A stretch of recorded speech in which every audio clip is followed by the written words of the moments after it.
Olá, meus amados, graça e paz, abençoados. Como estão vocês? Sejam todos bem-vindos a mais uma reflexão da graça de Deus. Um ótimo dia para todos vocês. Se porventura você está aqui nesta manhã acompanhando ao vivo, se a mensagem estiver gravada, você está assistindo à tarde, à noite, enfim. Eu não sei o dia exato e a hora que você está assistindo, mas eu sou teu irmão em Cristo, Elson Jesus, e falamos aqui da Bahia. E eu quero compartilhar com vocês este assunto. Eu quero falar sobre o apelo bíblico. E aí eu tive que voltar aqui o texto, aqui, o tema, para a gente se organizar melhor. Apelação bíblica para aceitar Jesus como seu único e suficiente Salvador. Observe que essa apelação bíblica, tá? Ela não existe, tá bom?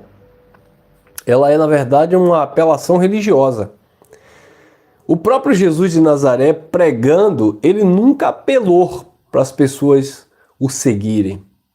Diga-se de passagem, se os pastores, os líderes religiosos, eles fazem a apelação bíblica para as pessoas aceitarem ele como Salvador, por que é que Jesus fez justamente o contrário? Então, se a apelação bíblica é importante, né? O famoso apelo na igreja, que na verdade aquilo é um constrangimento para as pessoas. Às vezes as pessoas vão a uma reunião, a uma denominação X ou Y, as pessoas vão lá para ouvir uma palavra de Deus, para receber ali uma orientação acerca da palavra, tal. Chega lá, essa pessoa não tem nenhum vínculo religioso, apenas ela está ali para ouvir uma palavra, quer ouvir uma palestra, e no final daquela reunião o pastor faz o famoso apelo. E aí o pior é que ele faz o apelo, que é ele que faz, e coloca Deus no meio desse apelo, coloca Jesus no meio desse apelo. Jesus não tem nada a ver com isso. Então é como se Jesus, porque o apelo que o pastor está fazendo, é como se Jesus estivesse implorando, ó, apelo, né? Então, é como se Jesus estivesse apelando, implorando para aquele ouvinte o aceitar como seu único e suficiente Salvador. Agora, que rei é esse que a igreja prega? Que Senhor é esse que a igreja prega, onde o homem é que tem o direito de escolha e é ele que decide se ele vai querer ou não. Olha que coisa, que contradição. Então, o apelo bíblico não existe, abençoado. Isso é um apelo religioso. Jesus não fica apelando, Jesus não é um cacho de banana madura no meio da feira, sabe? Onde as pessoas chegam lá e olham assim e dizem assim, eu vou levar, eu não vou levar. Jesus não é uma saca de laranja que a pessoa decide levar ou não levar para sua casa. Não existe isso. Então, o apelo, na verdade, é mais um cabresto da religião, do líder religioso, para manipular e escravizar as pessoas. Por quê? Porque eles fazem um apelo não em nome da instituição religiosa. Porque, na verdade, o líder, ele não quer perder a oportunidade. Ele viu ali uma alma, né? Ele viu ali uma pessoa. E tem outra. Se ele perceber, tem os maliciosos. Se ele perceber que aquele homem, aquela mulher que chegou ali, entrou naquele ambiente, tem uma certa condição financeira, tem status, né? Aí é que ele vai apelar a reunião toda. Ele vai pregar e no meio da mensagem ele vai começar a ameaçar. Você que está aqui nesse dia, nesta manhã, nesta noite, Jesus está voltando. Prepara-te, ó Israel, para te encontrar com teu Deus. Mas o camarada não é Israel. Quem já ouviu isso? Quem já viu esse... Além do apelo oficial no final da reunião, né?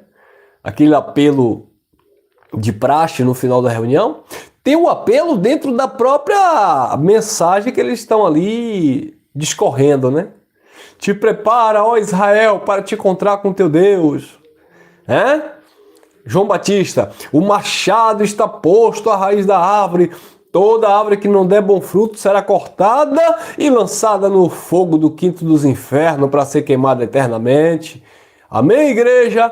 Aí aquilo ali já é um apelo entre linhas ali, para o camarada que está ali ouvindo já ficar com medo. Você que está aqui nesse dia, nessa noite, nessa manhã, não saia daqui sem uma aliança com Deus. Faça uma aliança com Deus, aceite-o como seu único e suficiente Salvador. Jesus nunca pregou isso. Jesus não fazia apelo para as pessoas seguirem, com exceções dos apóstolos que ele chamou, não para a salvação, tá bom? Jesus, quando chamou os apóstolos ali, não tinha nada de chamar para a vida eterna. Jesus chamou para um desígnio específico. Jesus chamou para um ministério, para o apostolado, né? Ali não tem nada a ver com salvação. Até porque, quem chamou Judas? Comentem aí, quem chamou Judas? Quem escolheu Judas para ser apóstolo? Está lá em João 6, 70 e 71.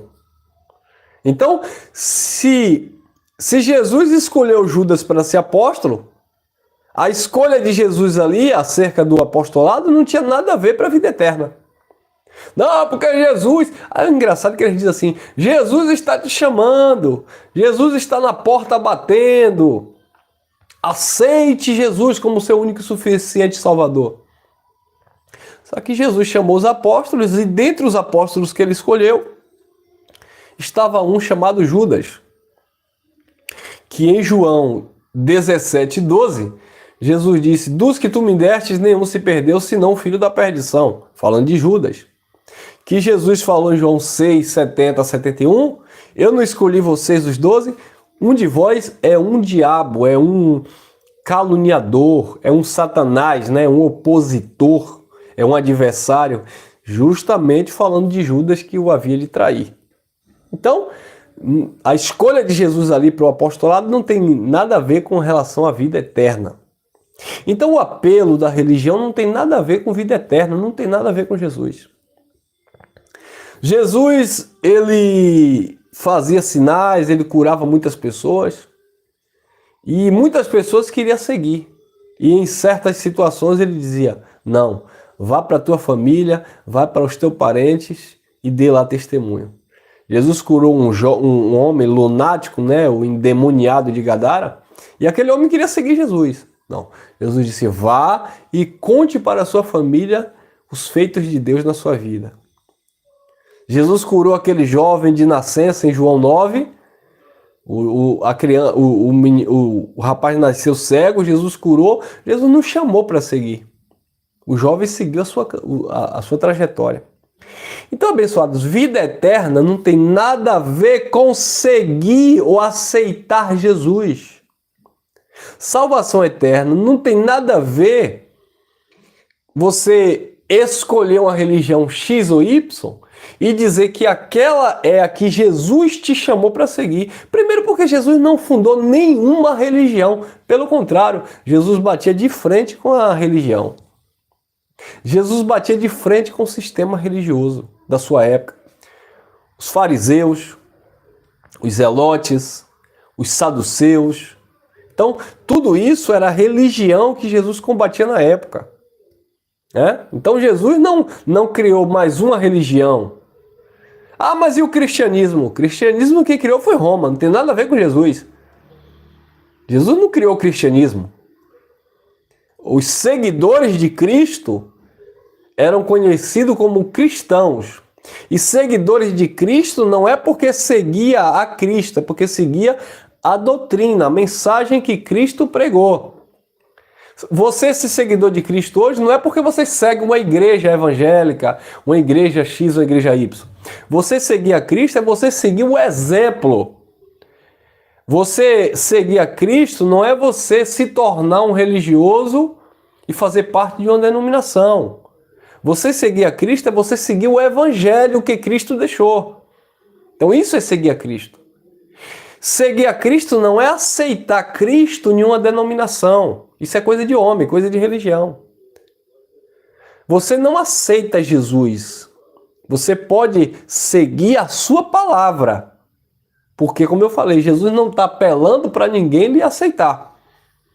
Então Jesus curava e dizia, vai. Aí uns diziam assim, eu vou contigo. Ele, não vai não. Um ou outro que ele dizia, tu segue-me. Mas ali para um propósito específico. Você já pensou que em todo o ministério de Jesus de Nazaré durante 3 anos e meio, todo mundo que estava ouvindo Jesus estivesse seguindo a Jesus? É claro que nem todos seguiam a Jesus. Eu digo seguir a Jesus, muitas pessoas seguiam ali no seu sermão, tal, ouvia Jesus e depois cada um seguia a sua vida. Quem era aqueles que estavam sempre próximos a Jesus? Os judeus, os apóstolos, melhor dizendo. Tanto é que o sistema religioso diz que é Santa Ceia, que não tem nada a ver. A ceia do Senhor, que era um jantar, né? Era conhecido como a Páscoa dos judeus. Com quem Jesus celebrava a Páscoa? Com quem Jesus comia a Páscoa? Com a multidão? Não, só com 12. Então, quem era que fazia parte do ministério de Jesus? Quem era que fazia parte ali do ministério de Jesus? Né? Os 12.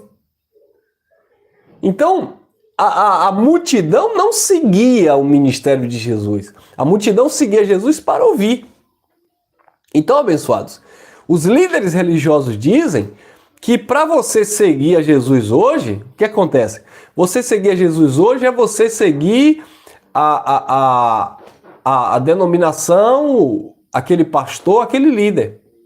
E aí você vai lá, se batiza lá, dá dízimo lá, cultua, né, a Deus só naquele lugar, porque aquele lugar ali é a casa de Deus, e aí você se torna escravo de um sistema religioso, legalista, humano, carnal, que não tem nada a ver com Cristo.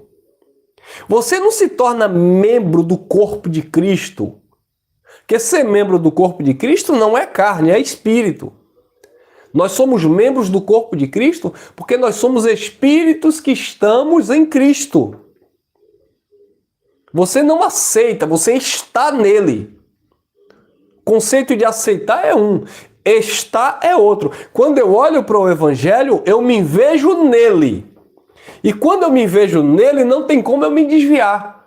Agora, quando você se vê nele através da religião, aí o pastor diz que você pode se desviar. Porque se você sair daquela instituição religiosa, você se desviou de Deus. Eu tenho recebido aqui mensagem de uma irmã que ela hoje se reúne conosco em graça. E ela saiu de um sistema religioso.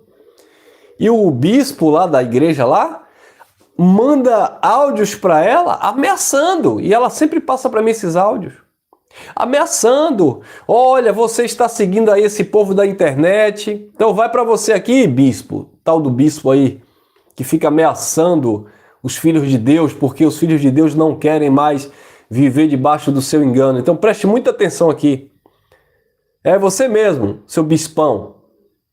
Tá? Eu quero te ver como um irmão em Cristo, eu quero te ver como um filho de Deus. Mas as suas atitudes são atitudes carnais. Você não é dono das pessoas. Eu não sou dono das pessoas. Dono das pessoas é Deus, é o Criador. Então ele, porque perdeu essa pessoa lá da gaiola dele, e essa pessoa hoje está livre em Cristo, ele fica passando mensagem ameaçando essa irmã. Dizendo que a irmã está levando muita gente para a perdição, que a irmã está seguindo aí um monte de herege, satanistas. Eu não estou preocupado, ô seu bispo, eu não estou preocupado se você me chama de satanista, de herege. Eu estou livre de um sistema religioso como o seu, que escraviza tantas vidas. E graças a Deus que a nossa irmã está livre desse seu cabresto aí pastoral. Então, abençoados, as pessoas não aceitam Jesus. Você não aceita ao Senhor como Salvador. Você está no Senhor, que é o Salvador. É diferente. E você não está porque você quer. Porque não depende de quem quer, de quem corre, mas de quem ele se compadece e usa de misericórdia. Você não crê por você mesmo, você só crê porque ele te deu o dom da fé, que é um dom dos eleitos de Deus. Então, abençoados, Vamos para o texto? Talvez esse bispo aí esteja assistindo essa mensagem também. Oxalá, quem dera, ele se liberte desse engano, mas é complicado, né? Vamos lá. Segunda carta aos Coríntios, capítulo 2, capítulo 5, segunda carta aos Coríntios, capítulo 5, versículo 17. Olha o que diz. 2 Coríntios 5, 17. Pelo que? Se alguém está em Cristo, não é se alguém aceitar Cristo. Se alguém está em Cristo, nova criatura é. As coisas velhas se passaram e eis que tudo se fez novo.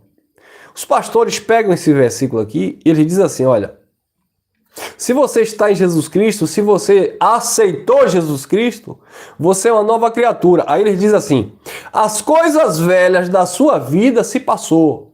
Então se você fumava, não fume mais, se você bebia, não beba mais, se você xingava, não xingue mais, e bebê, bababá, bebê, bababá, bebê, bababá. Só que não é isso que o texto, dentro do contexto, está falando. Porque se você pegar o contexto todo, você vai ver Paulo falando da obra de Cristo, que ele morreu e ressuscitou, para aqueles que estão vivos, venham pertencer a ele. Aí no versículo 16, Paulo vai dizer, a ninguém conheçamos segundo a carne, e ainda que tenhamos conhecido Cristo segundo a carne, Jesus de Nazaré, agora na nova aliança já não olhamos para ele desse modo, já não é mais segundo a carne, porque ele é espírito. E aí ele vai dizer, pelo que se alguém está em Cristo, está. É um posicionamento em Cristo, não é uma aceitação. Não é você que aceita, é você estar nele. Paulo disse, aquele que se uniu ao Senhor se tornou um só espírito com o Senhor. Paulo disse também em Romanos 8,16, o mesmo Espírito testifica com o nosso espírito que nós somos filhos de Deus. Está nele não é o bispo dizer que você está ou não. Não é o pastor dizer que você deve aceitar ou não. Não é o padre dizer que é assim ou assado. É você ter uma consciência de que Deus é Deus na sua vida. Que você é um filho, que você é uma filha. Pois aquele que está em Cristo, nova criatura é. As coisas velhas se passaram, tudo se fez novo. O que é que se passou que Paulo estava falando aqui? A lei de Moisés passou. As cerimônias, os sacrifícios, o paga-preço, sabe? As lavagens, as abluções, todo aquele contexto religioso, legalista, mosaico, passou. E agora tudo se fez novo. Quem está em Cristo é uma nova criação de Deus. Nova criatura não está falando para o indivíduo. Você é uma nova criatura porque você aceitou Jesus. Nova criatura é uma nova criação de Deus pós-cruz. Antes da cruz, velha criatura. Lei, ministério de condenação e morte. Trevas, ignorância. Depois da cruz, nova criatura, evangelho da graça, luz, pacto espiritual, pacto eterno. Ministério da Justiça, isso é ser nova criatura em Cristo. É entender que Deus não habita em templo feito por mão de homens. Que não é batismo nas águas que tira pecado, porque aquilo era um cerimonial. E nós não estamos vivendo de sombra, nós estamos vivendo a realidade. Então, aquele que está em Cristo, nova criatura é. É estar, não é aceitar. As coisas velhas se passaram, tudo se fez novo. Romanos capítulo 8, versículo 1 também diz assim, portanto agora quando? Hoje? Quando eu faço o apelo aqui e a irmã aí no comentário levanta a mão para aceitar Jesus? Não! Olha o tempo de Paulo, olha no tempo que Paulo estava falando. Paulo diz, portanto agora o quê? Pós-cruz. Uma vez que você é uma nova criatura, porque você está em Cristo, tudo se fez novo. Portanto agora, visto que tudo se fez novo, não há condenação para aqueles que aceitarem a Jesus como Senhor. Não há condenação para aqueles que estão em Cristo. Estar em Cristo é um posicionamento, não é uma aceitação. Eu estou nele porque eu estou pós-cruz. Eu não estou antes da cruz. Antes da cruz ele está em Moisés, na lei. Havia o primeiro pacto para os judeus, a lei de Moisés, Malaquias 4:4, a lei que Deus deu a Moisés para Israel. E a graça que é para a igreja, de um modo geral, que é a união, a unificação dos povos. E eu digo povos porque diante de Deus não há judeu, não há gentil, porque Deus olha todos como espíritos. São espíritos aperfeiçoados em amor. Os filhos, aqueles que Deus predestinou e escolheu antes da fundação do mundo. Então, abençoados, portanto, agora nenhuma condenação há para aqueles que estão em Cristo Jesus. Então não é porque você aceita, é porque você está nele. É uma condição. Eu estou nele. Todo mundo que nasceu depois da cruz está no pacto de Cristo, no pacto da graça eterna. Agora, está vivendo com a mente de Cristo, ou seja, está vivendo dentro dessa revelação? Claro que não, né, amados? Porque muitos estão aí nas chamadas igrejas, mas estão vivendo Moisés, estão vivendo doutrinas legalistas, né? Aí é outra história. Olha o que diz também Efésios capítulo 1, versículo 10. Olha o que disse Paulo. Para a dispensação da plenitude dos tempos, de fazer congregar em Cristo todas as coisas, tanto as que estão nos céus, como as que estão sobre a terra. Todas as coisas convergiram, voltaram, congregaram em Cristo. Então, nós estamos nele. Por isso que Paulo diz, Colossenses 2,10, Paulo disse, e estáis perfeitos nele, que é o cabeça de todo principado e potestade. Amém?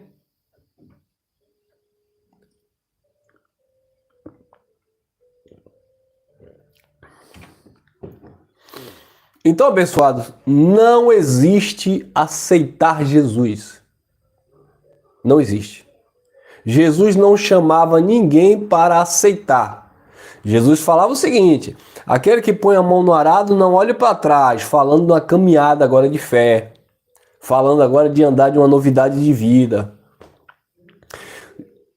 Paulo, também usado pelo Espírito, fala na carta aos Hebreus, capítulo 10, lá no versículo 38 e 39. Deus não tem prazer naqueles que retrocedem para a perdição, mas daqueles que avançam, daqueles que creem para a conservação da alma. Conservação da alma. Então a conservação da alma, eu estava falando em vida e não pós-morte. Conservar a alma em vida. A alma salva, a mente iluminada, né? Olhos iluminados. Para quê? Para que as pessoas não viessem a se perder no caminho.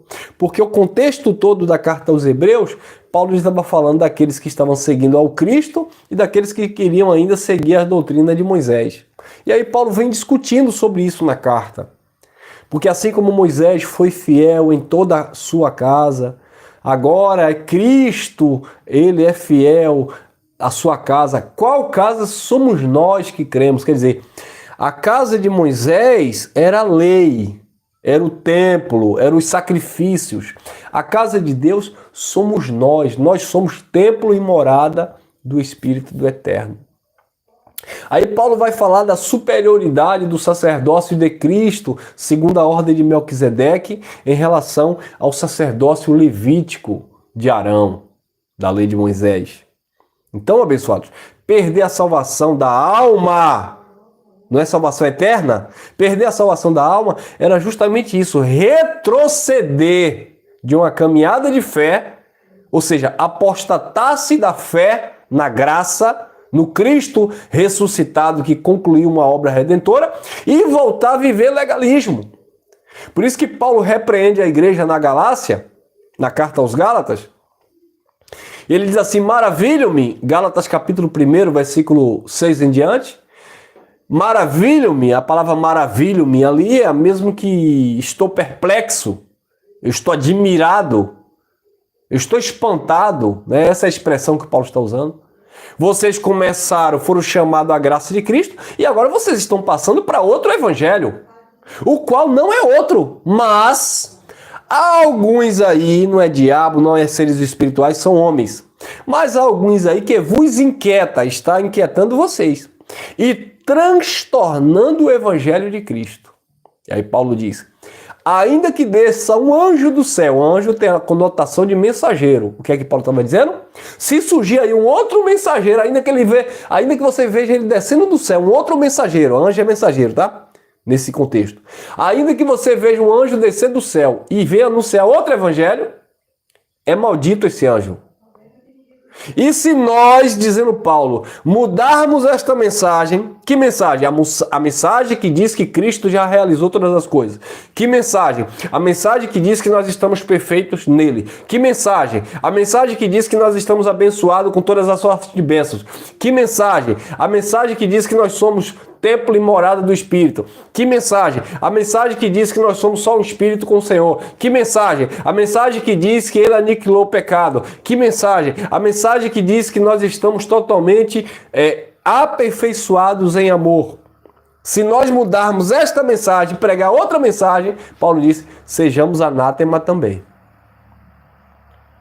Aí Paulo diz, eu estou persuadindo vocês agora a Deus, para vocês seguir a Deus, ou seguir aos homens? Aí Paulo diz, se fosse para agradar os homens, eu não seria servo de Cristo. Aí Paulo continua dizendo, mas faço-vos saber, irmãos, que quando outrora eu andava no judaísmo, eu excedia em conhecimento aos jovens da minha idade, mas eu não aprendi, eu não estou pregando aqui para vocês aquilo que eu aprendi de homem. Eu não aprendi de Pedro, Tiago, João. Eu não aprendi de Gamaliel. Pelo contrário, tudo que eu aprendi de Gamaliel, da lei de Moisés, eu considerei tudo como esterco, para que eu possa ganhar Cristo se achado nele. Não com conhecimento, não com conhecimento que vem da lei, mas sim com a sabedoria que vem do alto. E justamente foi do alto, do terceiro céu, que Paulo recebeu a revelação da graça de Deus. Esse mesmo Paulo que disse que não fomos nós que o escolhemos, mas foi ele que escolheu. Esse mesmo Paulo que disse que os filhos de Deus eram eleitos, predestinados em amor antes da fundação do mundo. Esse mesmo Paulo que pregava que não depende de quem quer, de quem corre, mas de quem Deus se compadece e usa de misericórdia. Esse mesmo Paulo que dizia, pela graça sois salvos, graça é favor, não é porque você merece. Não vem das obras, não vem pelo que você faz, mas sim pelo que ele fez. Então, se alguém muda essa mensagem, é anátema. O bispo, o bispão aí, que está aí dando uma de diabo na vida dos irmãos, né? Diabo é acusador, né? Se está acusando é uma tipologia de diabo, né? Então está dizendo que a irmã está seguindo herege, que a irmã está levando muita gente para o inferno. Ô acusador! A sua mensagem é uma mensagem anátema. Eu creio que você é uma bênção de Deus, um filho de Deus. Mas a sua mensagem é uma mensagem maldita. Por que maldita? Porque é uma mensagem de condenação e morte. Quando a Bíblia diz, o Evangelho diz, que não há condenação para quem está em Cristo Jesus. Agora me prove dentro da Bíblia que está em Cristo é estar na sua igreja. Me mostre dentro da Bíblia que está em Cristo é estar na religião evangélica. Me mostre aí. Me mostre dentro da Bíblia que está em Cristo é estar na religião X ou Y, é colocar a cabeça para o pastor orar. Me mostre dentro da Bíblia que está em Cristo é fazer parte da nossa reunião aqui na MGV dia de domingo. Me mostre. Não é, irmão. Estar em Cristo não tem nada a ver com você fazer parte de uma reunião, seja em graça ou seja no sistema religioso.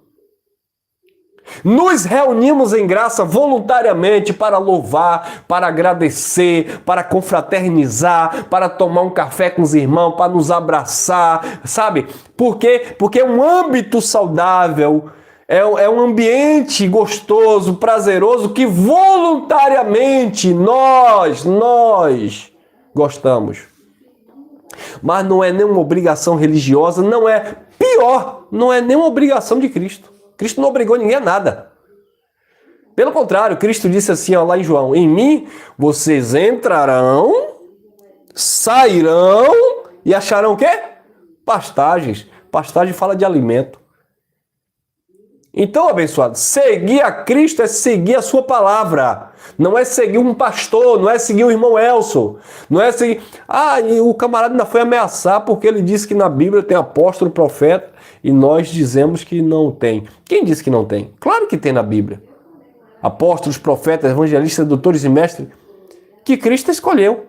Não é esses camaradas hoje aí que o homem sai escolhendo, derramando azeite e galo na cabeça e dizendo que Deus consagrou. Quem disse que Deus consagrou? Qual foi o apóstolo aí que Deus consagrou? O último apóstolo que Deus chamou foi Paulo. E a sua mensagem, Paulo disse assim, ainda que eu não seja apóstolo para os demais, eu sou apóstolo para vocês, porque vocês são o selo do meu apostolado. O último apóstolo que Deus chamou foi Paulo. O último profeta foi João Batista. A lei e o profeta vigorou até João Batista. Então não existe esse negócio de estar consagrando presbítero, consagrando apóstolo, consagrando pastor, porque não é o homem que consagra. Se você está vivendo Cristo, você pode ter esse dom, porque é o próprio Deus que está em nós, que fala, que ministra a sua palavra através da nossa vida. Mas não sou eu que denomino ser alguma coisa. Não sou eu que digo que eu sou pastor, que eu sou apóstolo. Não. Estamos apenas expressando algo da parte de Deus que está em nós. É algo natural, é um dom, não é um título, não é um cargo, não é a consagração pastoral humana, não é um título eclesiástico, não tem nada a ver uma coisa com a outra. Nenhum pastor que existe hoje aí foi chamado por Cristo. Nenhum apóstolo que se denomina aí hoje foi chamado por Cristo. Nenhum profeta, bispo que se denomina aí foi chamado por Cristo. Porque Paulo, naquele tempo, como apóstolo, ele estabelecia nas comunidades ali os anciãos, que era chamado também de bispo ou de pastores. Mas a classificação, na verdade, era ancião. Ancião tinha uma conotação não de um senhor, mas de alguém experiente. Né? Então, nas casas, nas comunidades ali, Paulo mandava Timóteo, né, que era aquele jovem líder ali, para colocar ali, ver alguém experiente ali, alguém responsável. E Paulo até vai dizendo lá nas suas cartas, o bispo tem que ser marido de uma só mulher. E aí você vê que a palavra bispo ali é do clero romano, né? Não tem nada a ver. De onde é que surgiu essa palavra bispo, bispado? Isso tem a ver com o evangelho? Tem a ver com Paulo? Não. Tem a ver com Cristo? Não. Qual foi o bispo que Jesus levantou? Não. Então, Roma veio com esses títulos de bispo, de papa, etc. Depois Lutero, na reforma fajuta, tirou o bispo e colocou o pastor. Aí depois apareceu um monte de bispo de novo, apareceu um monte de apóstolo de novo, e depois ressuscitou um monte de falso profeta de novo. Mas não tinha isso. Lá era o ancião, a pessoa experiente, era o Priscila e o Áquila, era o Filemon na sua casa, sabe? Era o jovem Timóteo que se dedicava ao ministério e Paulo estava ali auxiliando. Era o Tito, sabe? Eram jovens compromissados com o evangelho que tinham um dom, sabe? Era o Silvano, era o Silas, era o Barnabé. Eram aqueles homens que tinham um dom ali, aqueles que tinham um dom de profetizar, até porque a Bíblia não estava escrita. E lá em Atos você vai ver um jovem chamado Ágabo, profetizando o quê? A palavra de Deus. Falando de coisas ali, inspirado pelo Espírito, porque não tinha essa escrita que nós temos hoje. Diga-se de passagem, eles não tinham esse Novo Testamento, que foi criado montado por Roma.